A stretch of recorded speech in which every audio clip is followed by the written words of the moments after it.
there's some key things I really wanted to hit home today. And they're like contentious questions, I call it.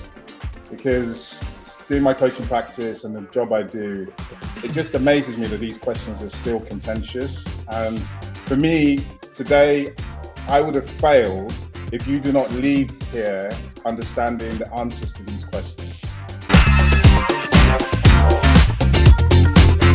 First one is that well-being is not linked to performance. It just amazes me and confuses me when I see this. And in the work I was doing as a consultant on coaching, I used to go into businesses and I always used to get hit with this. So I want to show you 100%, all the 2,000 hours I've done, I can clearly show you that if you're going through transition, uncertainty, or rapid change, well-being is 100% linked to performance. And that's what I'm going to show you through the stories, through my talk on the inner game, and also showing you the importance of rest, recovery, and rejuvenation, especially when you're outside of your comfort zone.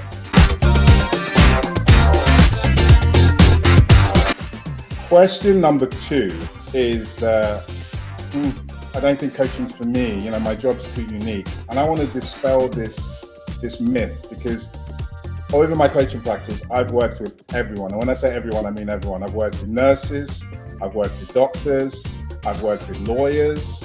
Some of my best clients are lawyers. I've worked with air traffic control. I've worked with the military service. I've worked with leaders in every single industry you can think about. So what I want to share with you is that if you are a human being and you are going through a transition and uncertainty or rapid change, then coaching is 100% for you, because you're going to go through these things I'm going to share, where your self-talk that goes on in your head, the self-awareness, the way you show up when the pressure is on. So I guarantee you that it's 100% for you, whatever industry you work in.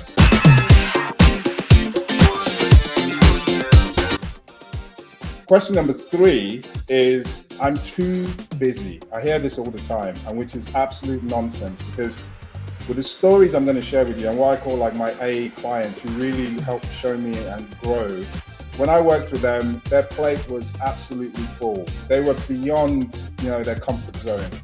And what I found was, when you're in that situation, you're actually more open to change, because you're like, well, I'm going to have to do something new.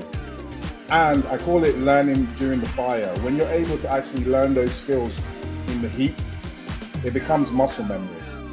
So I've worked with nurses during the pandemic, I've worked with doctors, I've worked with people where their plate was so full, but they showed me again and again that you can transform, you can deal with uncertainty, and you can thrive. And this is what I want to share with you guys.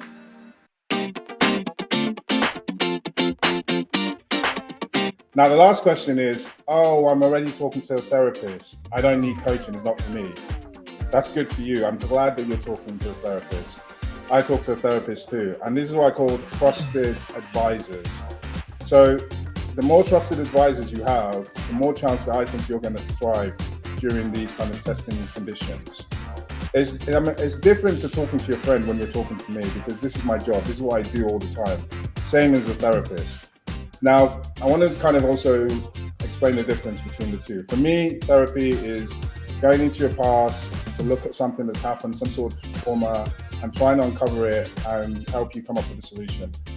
For me, with coaching is I'm looking into your future and trying to understand what does success look like, and then we map out the actionable steps to do that. So I want you to understand that the two can wholeheartedly work together.